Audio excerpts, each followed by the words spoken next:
Neemias, capítulo 6, versículo 3, eu vou ler com vocês, diz assim: Por isso enviei-lhes mensageiros com esta resposta: Estou executando uma grande obra e não posso descer. Por que parar a obra para ir encontrar-me com vocês? Repita após mim: Estou fazendo uma grande obra. De modo que eu não posso. De jeito nenhum. Mas de jeito nenhum. Parar. Estou fazendo uma grande obra de maneira que eu não posso descer. Curvem as suas frontes, vamos orar. Pai, no nome de Jesus, aqui está a tua palavra, Senhor, que será ministrada nesta manhã. Eu peço para que o Senhor fale conosco de uma maneira especial, fale com a tua igreja, de maneira que eles possam entender a boa, perfeita e agradável vontade do Senhor para cada um de nós. Usa a minha vida com graça, com sabedoria, que não seja eu, mas que seja o Senhor. Que eu diminua, Pai, e o Senhor cresça. Fale conosco nesta manhã de domingo, onde nós trazemos a memória, iremos trazer a memória o sacrifício vivo na cruz do Calvário, através dessa cerimônia de ceia. Então, Senhor, abra as nossas mentes e corações, não permita que essa palavra seja roubada de nós. É o que nós pedimos, crendo, agradecendo, em nome de Jesus. Se você puder, aplauda Jesus mais uma vez. Podem tomar os seus assentos. Meus amados irmãos, nós estamos no ano das estruturas aqui. Falo do ano, né? Nós começamos o ano em reformas. Nós começamos o ano aqui, Selminha, estruturando, né, a base ou as bases. Começando pelo espaço físico, mas também nos aprofundando no conhecimento de Deus. Porque quando nós nos estruturamos, Adelson, espiritualmente e fisicamente e emocionalmente, nós atingimos o lugar onde Deus quer que nós estejamos. Então, quando a gente fala de estrutura, ou reconstrução, ou restauração, é fundamental a gente entender que Deus quer nos levar para um lugar muito maior e muito melhor. Quem aqui tem essa consciência de que Deus quer nos levar muito além? Amém. Quem tem essa consciência? Quando a gente fala de levar muito mais além, não é só nas questões materiais, não. Isso é consequência, né, de tudo que Deus tem para nós. É consequência de um trabalho que alegra o coração de Deus.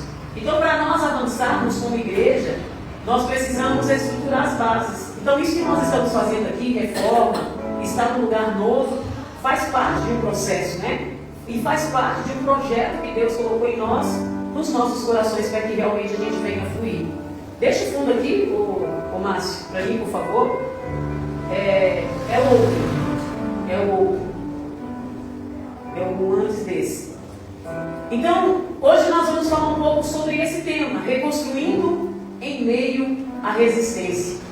Sobre tudo que Deus tem planejado para essa igreja, sobre tudo que Deus já tem falado conosco e está fazendo em nós. Não teria como nós não pregarmos sobre isso, sobre reconstruir, sobre estruturar ou reestruturar. Para que haja edificação em nós, a gente precisa começar a pensar dessa maneira. E como igreja, a gente precisa estar ligado nesses mecanismos. Percebam que o livro de Neemias, ele vai falar muito sobre esse tema. Ele nos leva, gente, a um tempo muito difícil, onde o povo de Deus enfrentava um grande desafio. O povo de Israel, eles tinham passado muitos anos, eles passaram muitos anos como escravos ali na Babilônia. Todos nós conhecemos a história dentro de um contexto, através dos livros de Isaías, Jeremias, Ezequiel, Daniel. Quando vocês leem a história, principalmente dos profetas maiores, que são esses homens, esses profetas, homens de Deus, que escreveram a história do povo de Israel, antes, durante e depois do cativeiro da Babilônia, vocês vão perceber que, depois de muito sofrimento, dentro do cativeiro, agora finalmente esse povo, eles recebem a permissão, tanto ali dos reis da Pérsia, o rei Sírio, Dário, o Artaxerxes, para voltar para a sua terra natal, que é Jerusalém. Eles ficaram 70 anos na Babilônia, sob o cativeiro. Todos conheceram que conhece a história que durante 3 levas o povo foi levado para o cativeiro.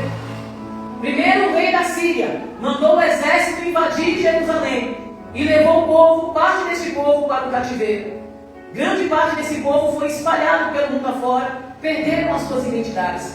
E a nação de Judá, eles foram levados durante esse processo de cativeiro para a Babilônia. Eles ficaram lá durante muito tempo. Então vocês imaginem um povo que tinha a sua terra, como Jerusalém, o seu lugar de origem, onde lá eles jubilavam, eles se alegravam por conta do grande templo de Salomão, por conta de um lugar onde Deus escolheu para habitar e conversar com o povo. E de repente este povo perdeu o seu lugar onde eles eram felizes, onde eles eram completos. E aí depois de 70 anos, os reis, que por ordem de Deus, permitiu que esse povo voltasse para suas terras. Então, por ordem de Zorobabel, esse povo voltou para sua terra, e depois por ordem do rei Dario, esse povo voltou para começar a reforma, começar a reconstruir aquilo que eles haviam perdido. E quando eles chegaram lá, no caso de Neemias, que teve ordem do rei Artaxerxes para voltar para Jerusalém, Neemias sentiu uma dor muito grande, porque ele percebeu que Jerusalém precisava de proteção. Porque nós sabemos que nós vivemos e estamos em constante guerra, sim ou não, gente? Sim. Nós vivemos neste mundo em constantes guerras. Guerras, perseguições, acusações. A gente vive o tempo inteiro bombardeado, principalmente nós cristãos. Mas quando Neemias, ele chega lá em Jerusalém, ele se depara com um cenário muito triste. A cidade ela estava destruída, os muros estavam caídos e tudo estava em terrível ruínas. Aquilo para o povo judeu, para o povo hebreu, gente, era sinal de vergonha, era sinal de abandono. E isso deixava o povo completamente exposto ao perigo. E o que Deus quer falar conosco já no começo dessa mensagem? Quando as estruturas elas não estão edificadas, principalmente sobre a rocha que é Cristo, é sinal de tristeza para nós, é sinal de vergonha, dá aquela sensação, um sentimento de tristeza, de derrota. Quando as coisas nas nossas vidas estão fora de um padrão, de um pilar de fé, dos valores da fé, nós sentimos vergonha muitas vezes de dizer: eu sou crente, eu sou cristão. Porque quando as nossas vidas não estão se encaixando no centro da vontade de Deus, como foi pregado aqui semana passada, as pessoas olham para nós e nos acusam, nos humilham, e a sensação é essa, esse sentimento, a gente fica envergonhado, a gente sente aquela tristeza, porque parece que as coisas não estão se encaixando. Então, para o povo viver ou voltar para uma cidade que outrora era linda, maravilhosa, o grande templo, Jerusalém, onde o povo subia jubilando, celebrando nas principais festas, nas festas dos Pentecostes, na festa da Páscoa, quando o povo ia até Jerusalém, é porque eles sabiam que a Shekinah de Deus ia descer ali. Então, durante 70 anos, esse povo ficou sem esse lugar, onde eles adoravam Deus de Israel, e Deus se manifestava. E agora, quando Neemias volta para aquele lugar, por ordem de Deus, Neemias sentiu vergonha, porque aquele lugar que antes era lindo, era um palácio, era tudo para jubilar, agora era só ruínas. E o povo ficava exposto ao perigo. Perigo de que forma? Se vocês pegarem a geografia bíblica e verem o contexto de Jerusalém, a cidade inteira, gente, era cercada sobre grandes muros. E esses muros eram quem impedia os inimigos do povo de Deus invadir a cidade. Quando vocês leem a história contada por Jeremias, quando houve a última invasão no ano 576 a.C., Jeremias vai narrar a história que o exército da Babilônia, sob a ordem de Nabucodonosor, invadiu Jerusalém, arrebentou com os muros e levou todos para o cativeiro. Diz o contexto histórico que ninguém saía da cidade enquanto os muros estavam em pé, e ninguém podia sair. O exército, quando invadiu, eles fizeram questão de, quando saíssem, destruir tudo. Não ficou nada, não ficou pedra sobre pedra. Agora vocês imaginam o homem de Deus voltando ali, um israelita, e ver o povo desprotegido. E como se a cidade ela estivesse assim, completamente escancarada para qualquer um entrar. Então, é neste momento que Neemias sente essa dor. E sabe o que é interessante, gente? Neemias, ele não era pastor, Neemias não era profeta, e Neemias não era nenhum líder religioso de nome famoso. Neemias eram pessoas como eu e você, que estamos sentados aqui ouvindo essa palavra. Ele era apenas um copeiro do rei, era um empregado do rei, alguém que servia a bebida do rei, era alguém que provava antes do rei beber o vinho. Caso estivesse envenenado, ele seria o primeiro a morrer. Era ele quem provava a comida antes que o rei. Mas Neemias ele tinha algo em comum, como eu e você. Neemias tinha um coração cheio de fé e compromisso com Deus. Quando Neemias ouviu falar da situação de Jerusalém, isso mexeu tanto com ele, que a história diz que Neemias chorou, orou e jejuou. E então ele se levantou com coragem. E a primeira fala de Deus para nós aqui é: não basta apenas orar, chorar e jejuar. Nós precisamos nos posicionar e agir diante as astúcias dos nossos inimigos, ou do nosso inimigo maior. Porque a palavra de Deus diz que a nossa luta não é contra carne nem sangue, mas contra toda a potestade da maldade. Não era só uma pedra que Neemias estava vendo ali, não era só os muros que estavam caídos, mas era reconstruir, mais do que tudo, edificar os muros, mas era reconstruir a fé, a dignidade e a identidade de um povo que se perdeu quando ficou durante 70 anos exilado. O que significa aqueles muros? Na época, para o povo de Israel, os muros não eram apenas uma proteção física contra os inimigos. Eles significavam respeito, segurança, identidade e honra. Uma cidade sem muros é uma cidade fraca, sim ou não, gente? É uma cidade abandonada, sem governo, sem valor. Então, quando Neemias decide reconstruir os muros, ele está dizendo: vamos levantar de novo a nossa cabeça, vamos mostrar que Deus está conosco. Mas construir ou reconstruir, gente, sempre incomoda alguém, e principalmente o inimigo das nossas almas. Sabe essa luta que você está vivendo, talvez lá na sua casa? Sabe quando as coisas não estão se encaixando emocionalmente, espiritualmente, lá no seio da sua família, lá no seu trabalho? Sabe quando parece que está tudo fora do lugar? Deus está te chamando para você se posicionar, porque os muros estão derrubados. Mas se você entender que você precisa orar, jejuar, orar e agir rumo a essa circunstância, nenhum inimigo fica parado na sua frente. Os muros representam proteção, cuidado, segurança. Os muros derrubados são ruínas que muitas vezes vêm sobre as nossas vidas. Às vezes é a perda de um ente querido que nos derruba. Às vezes é uma situação nossa, daquele pecado, sabe, que a gente traz dentro de nós, e a gente faz questão de cuidar dele como se fosse o nosso bem maior, e a gente está nutrindo aquelas feridas e vivendo uma vida de pecado. Talvez foi uma doença que te paralisou, te deixou parado. Tudo isso nós podemos contextualizar como algo ruim, ruínas, veio abaixo, desabou. Talvez é um relacionamento abusivo, talvez é um relacionamento tóxico, tudo isso são ruínas nas nossas vidas. Eu não sei qual é a fase que você está vivendo de muros derrubados, mas o Senhor te trouxe aqui para dizer que você precisa reconstruir, mesmo em meio à resistência, mesmo em meio aos desafios, mesmo em meio às dificuldades. Porque foi Deus que levantou Neemias. Era um homem improvável, não tinha nome, pastor Luciano. Não tinha nome, não era profeta, não era pastor. Mas ele sentiu a dor de ver a cidade, aquele lugar onde Deus habitava, onde Deus morava, onde a glória de Deus se manifestava em ruínas.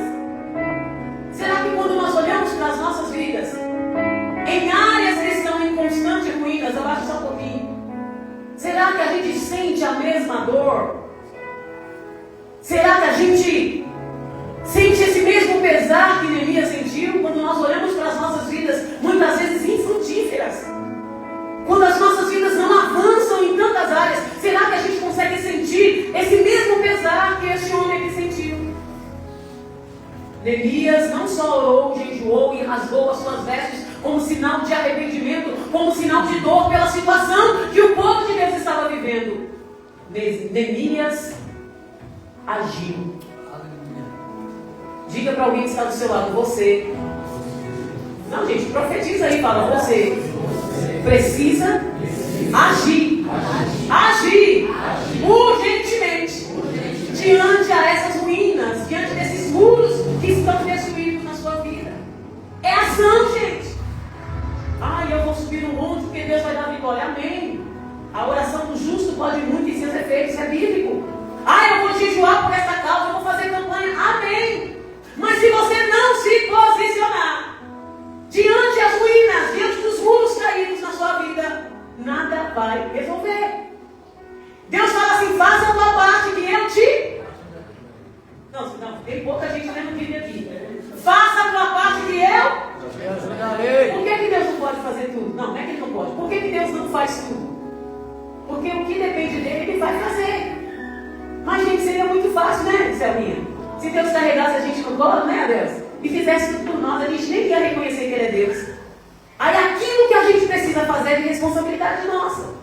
Só que em tantas áreas das nossas vidas a gente está vendo os muros derrubados, está tudo indo de água abaixo, e a gente está ali de braços cruzados esperando para esperar o milagre de Deus aqui. Peraí, Neemias se levantou, ele se posicionou, porque ele sabia que aquele sentimento de edificar, de reconstruir, não era dele, não vinha dele, mas vinha diretamente do coração de Deus. Então, quando você entende que Deus está falando com você, para que você se posicione como general, dentro da sua casa, no seu lar, na sua família, com seus filhos, com seu cônjuge, no seu trabalho, não importa em qual área, seja ministerial, não sei, você precisa agir. Além de orar e jejuar, além de pedir oração, você precisa agir. Mas sabe o que é interessante? Que aí vem o desafio para nós quando nós realmente decidimos nos posicionar. Nem sempre quando a gente se posiciona para mudar a circunstância ou fazer com que Deus mude a nossa história, a gente vai ter tapinha nas costas. A gente vai ser ovacionado. Porque normalmente a gente espera isso, né? Já que eu estou orando, já que eu estou jejuando, já que eu estou me posicionando, Deus vai fazer tudo por mim. Gente, nem sempre. Sabe por quê? Os nossos pensamentos não são os pensamentos do Senhor. E os nossos caminhos não são os caminhos dele. Embora a gente esteja orando, pedindo para que Deus mostre a sua bondade, isso é tudo muito bom. Mas vai haver situações nas nossas vidas que a gente vai ter que guerrear contra a nossa oposição. Os nossos inimigos que estão ali, torcendo contra, remando contra. Porque nem sempre, quando você vai reconstruir, as pessoas vão enxergar que você está fazendo diferente, que você está querendo mudança. Reconstruir sempre vai incomodar alguém, sim ou não, gente? Sempre que a gente decide se levantar, vai ter oposição. Eu sempre falo, eu não me incomodo com o que falam, sabe por quê? Sempre vai ter gente falando, você fazendo certo ou errado, alguém vai estar falando de você. Isso é da vida do ser humano, é assim. E Neemias, ele tinha esse entendimento. A oposição veio, foi o que aconteceu com ele. Neemias mal começou a obra, e logo apareceram quem, gente? Os inimigos. Sanbalate, Tobias e Gesem. E sabe o que é interessante? Eles eram contra a restauração dos muros. Sabe quem mais odeia que você se posicione para que a sua família seja restaurada? Para que a sua vida avance conforme o propósito de Deus? Satanás. É por isso que você precisa ter o seu ouvido sempre aguçado. Você precisa estar com os seus olhos sempre latentes na percepção de quem ou que voz você está ouvindo. Porque ele vai dizer, não mexe com isso não. Larga isso aí. Para no tempo. E Deus está nos chamando para nos posicionar contra esses inimigos que sempre querem conspirar contra aquilo que Deus quer que nós façamos. Neemias começou a obra e apareceu Sanbalate, Tobias e Gesem. Eles não queriam a restauração dos muros. E quais foram os meios que eles tentaram enfraquejar ou desmotivar Neemias? Se vocês leem a história, eles começaram a zombar de Neemias, eles começaram a rir de Neemias, eles começaram a trazer convites aparentemente desamigáveis. Sai daí, deixa isso para depois. Não, para aí, quando você estiver menos cansadinho, você volta.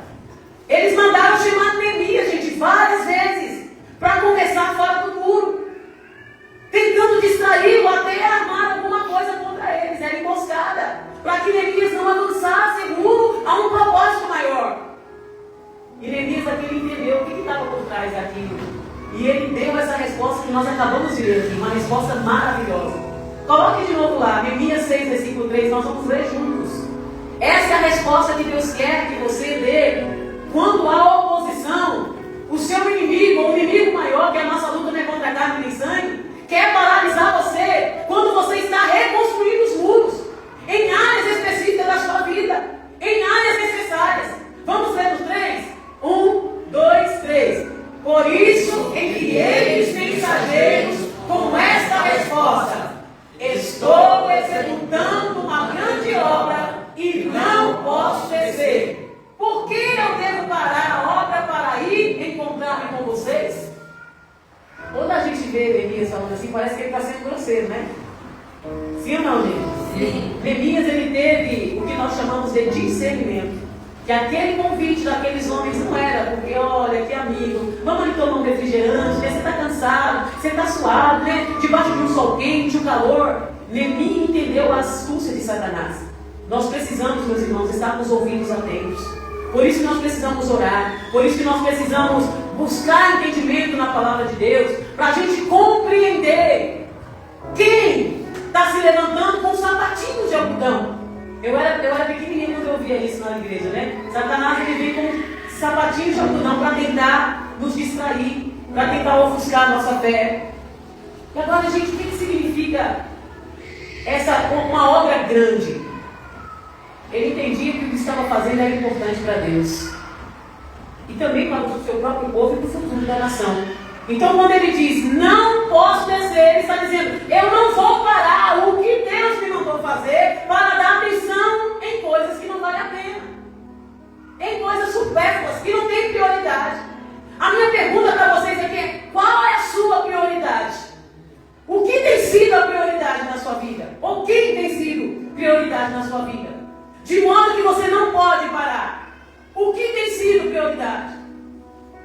Será que são os nossos filhos que estão se perdendo? E a gente já deixou abrir mão? Quais são as suas prioridades? A sua casa, seus relacionamentos, sua família? Quando ele diz, não posso descer, ele está dizendo, eu não vou parar o que Deus me mandou fazer para dar atenção a coisas que não valem a pena. E quando ele diz, eu não vou cessar. Significa parar por completo. Ou seja, cortar algo essencial. Ele está dizendo, eu não vou parar, eu não vou cessar. Isso é essencial. Isso é relevante. Isso é importante. Para Neemias, gente, parar de reconstruir os muros significaria dar a vitória diretamente para o seu inimigo, ou para os seus inimigos. E isso ele não estava disposto a fazer. A pergunta do Espírito Santo para mim e para você hoje é, você está disposto a avançar? A dar sequência a essa grande obra? Aleluia. Será que nós estamos dispostos? Será que a gente vai continuar reconstruindo os muros que estão em ruínas? Ou será que nós vamos baixar os nossos braços e permitir que Satanás zombe de nós? Olha, eu venci sobre o seu casamento. Olha, eu venci sobre aquela situação que você estava passando difícil. Olha, eu venci. Ou será que nós vamos, gente, dar sequência? O que eu aprendo? Assim como Neemias, nós, enquanto Igreja de Jesus, nós também estamos em tempo de reconstrução. Sim ou não, gente? Sim. Estamos construindo muros. Feche os seus olhos por alguns minutos e filtra aí quais são os muros que você está reconstruindo. Ou que você está buscando de Deus uma restauração. Quais são os muros que você precisa? Deus está nos chamando para reconstruir os muros. Principalmente os muros da nossa fé. Os muros da nossa família. Os muros da nossa igreja. Os muros da verdade, da santidade, da missão que Deus colocou nas nossas mãos. Mas nem sempre vai ser fácil. Sempre vai ter alguém ou alguma coisa tentando nos tirar do foco, gente. E hoje os Sanbalates, os Tobias aparecem com outras caras. Lá no tempo de Neemias apareceu com um amigo batendo nas costas dele. Vem aqui tomar um refrigerante. Sai desse sol. Vem aqui tentar aliviar um pouco.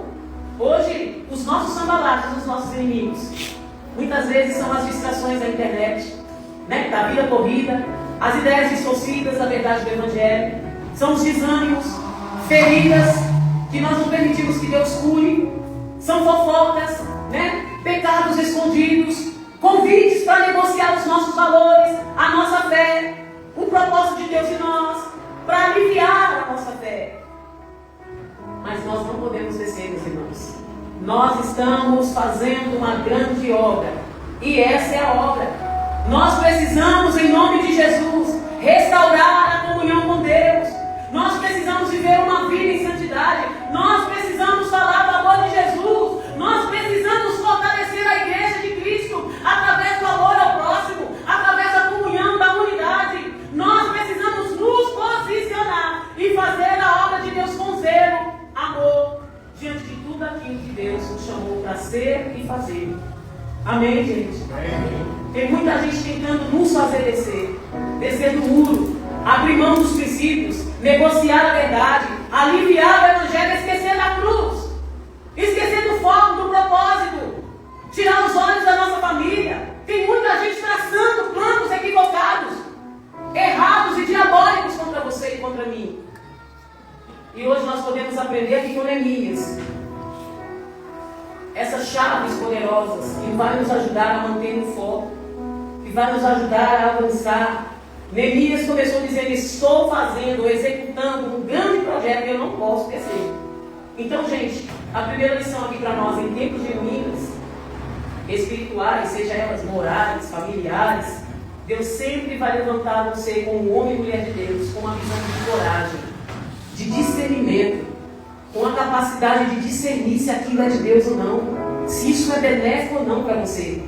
Só que cabe a você a decidir, a continuar reconstruindo, ou descer e dar os ouvidos aos seus inimigos.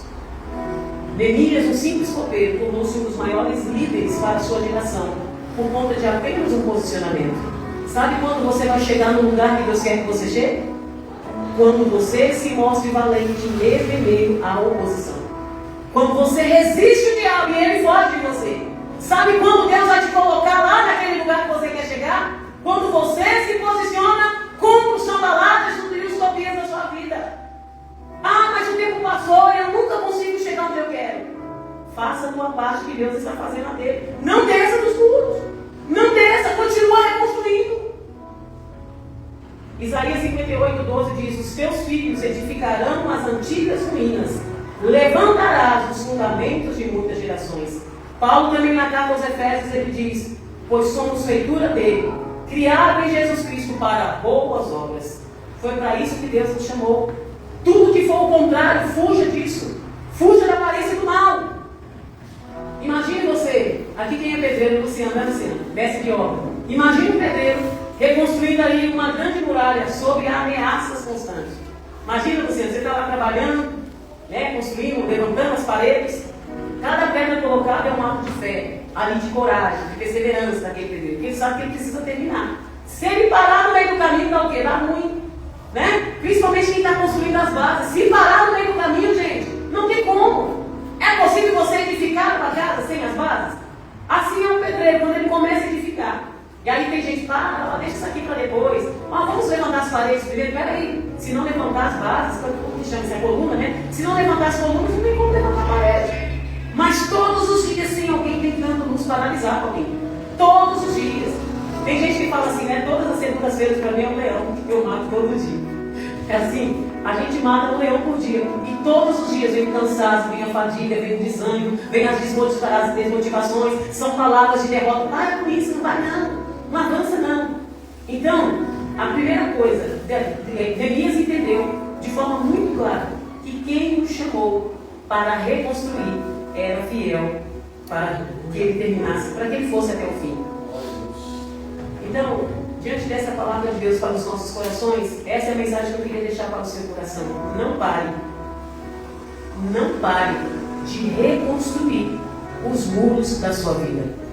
Quais são as áreas na sua vida que precisa ser lapidada? Ainda que doa. A dor também é uma oposição. Ainda que te custe emocionalmente falando. Ainda que você fala: poxa, todos os dias o pecado me chama para cair na mesma área, naquele mesmo lugar. Não pare, não desça dos muros. Faça como Neemias: estou fazendo, estou reconstruindo, fazendo uma grande obra e eu não posso descer. Ou seja, eu não posso deixar incompleto. Porque a obra que Deus faz nas nossas vidas, meus irmãos, é completa. Deus não deixa nada pela metade. Só que Ele faz a parte dele, Ele depende de nós, para algumas áreas, de alguns posicionamentos que a gente precisa ter, para Ele cumprir os seus propósitos em nós. Quem sabe você está olhando só para os problemas. Quem sabe você perdeu o foco dos muros. Quem sabe você perdeu o foco da sua família. Quem sabe você perdeu o foco dos seus relacionamentos. Quem sabe você perdeu a visão do seu ministério. Quem sabe você parou tudo por conta das ameaças dos seus inimigos. Por conta de palavras que até hoje te deixou derrotado. Te deixou derrotado.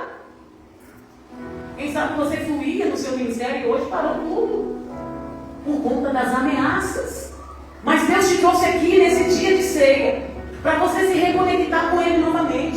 Para que você tenha a chance de recomeçar com Ele, por Ele, sobre Ele. E as portas do inferno não prevalecerão contra a sua casa, contra a sua família, contra a sua vida, contra o seu ministério. Mas você precisa reconstruir os muros que estão em ruínas. Quem te dá força é o Senhor. Quem te capacita é o Senhor. Quem te posiciona é o Senhor. Mas quem age é você, não é Deus. Ele age sobre aquilo que você não pode, que você não tem competência e capacidade. Mas a parte de se posicionar, de orar, de gemer, de chorar, de se levantar e construir é você. Resistir o diabo e ele fugirá de nós. Glória a Deus. Essa capacidade de resistir é sua, não é de Deus. Ele espanta o cão, mas é você que resiste. Resiste. Todo dia o pecado bate na nossa porta. Quer eu posso entrar nessa sua fraqueza? Quer eu posso arrebentar com você nisso? Depende de mim abrir ou não a porta. Todos os dias Satanás vem. Todos os dias o mundo nos chama. Todos os dias nós somos tentados. Mas ser tentado não significa ceder à tentação. Você tem capacidade de ter Deus, de dizer não para o pecado. E esse não é o seu livre-arbítrio. Não depende de Deus, depende de você, meu irmão. Se você dizer não, eu não quero viver uma vida em adultério, eu não quero viver uma vida em fornicação, eu não quero viver contra a presença de Deus em mim, esse não é você. Vocês estão entendendo, gente? Vocês estão comigo? Neemias se posicionou. Quem tem clareza de um propósito firme, gente, não se deixa levar pelas propostas de mal. Se coloque de pé, vocês estão me olhando com a cara torta. Nós precisamos orar sim, nós precisamos falar sim, mas nós precisamos nos posicionar como igreja viva. Sabe como a igreja primitiva venceu os inimigos da sua época? Os inimigos da igreja primitiva eram os imperadores que mandavam matar todo aquele que confessava Jesus como Senhor e Salvador. Os inimigos do povo de Deus eram o judaísmo, a religiosidade, que todos os dias dizendo, olha, aquele que come o pão e bebe o sangue de Cristo, eles são canibais. Eles acusavam os judeus, os cristãos, de canibais, porque falava de comer o corpo de Cristo e beber o sangue. Porque só quem é espiritual entende as coisas espirituais. Esse povo vivia ali na afronta todos os dias, mas eles não cederam diante do pecado. Eles não recuaram diante das perseguições. Eles não pararam de reconstruir em tempo de resistência, em tempo de oposição. E eu quero orar por você aqui esta manhã. Talvez você entrou aqui com várias situações da sua vida. Vários muros estão derrubados. Vários muros estão caídos em estado de ruínas. São fases da sua vida que você olha para um lado e para o outro e você só vê ataques dos inimigos. Mas Deus te trouxe aqui para dizer: faça como Neemias, estou fazendo uma grande obra. Essa obra é especial para Deus, essa obra é para a glória de Deus, essa obra é para renovar, restaurar minha casa, minha família. E o Senhor te fala, você não pode parar de reconstruir. Continua reconstruindo através da oração, continua reconstruindo através do jejum, continua reconstruindo através dos devocionais, a busca pela palavra, continua reconstruindo, mas se posiciona como uma guerreira, um exército de Cristo, que Deus te chamou, me chamou para ser. Quais são as áreas que você precisa que seja restaurada? Eu quero orar por você. Se você tiver coragem, quiser vir aqui, talvez seja algo específico que só o milagre de Deus pode fazer. Se você quiser, nós vamos orar por você.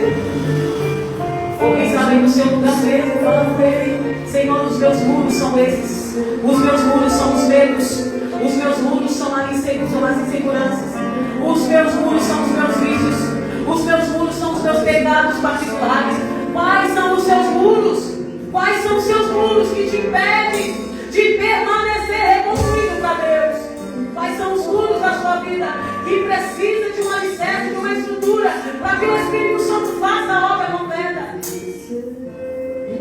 diga, Espírito de vida, vem, diga, sobe em nós, flui em nós, Espírito é santo, vem, sobe em nós, flui em nós, Espírito,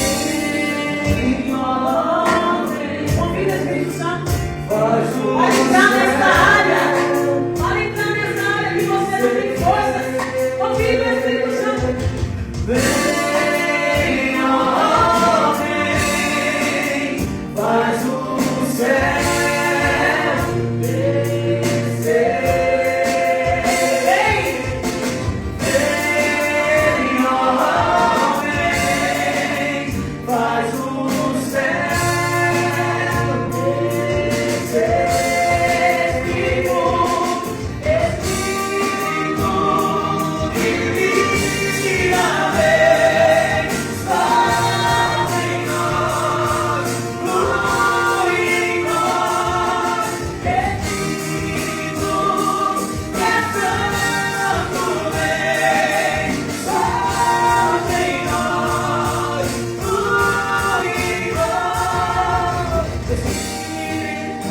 Feche os seus olhos. Espírito Santo, aqui está a sua igreja. E tem entendido, Pai, que nós estamos no processo de reconstrução. Tantas áreas, Senhor, nas nossas vidas, que estão como aqueles muros caídos em ruínas, derrubados. Tantas áreas que nós muitas vezes abrimos mão delas, porque nós nos sentimos fracos, nós nos sentimos muitas vezes sem capacidade. Mas que foi o Senhor que nos chamou para essa grande obra, independente da circunstância, independente da resistência, independente da oposição, Senhor. Nós, mais uma vez, te colocamos no centro da nossa vida, nos levamos para reconstruir pela fé.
nessa manhã.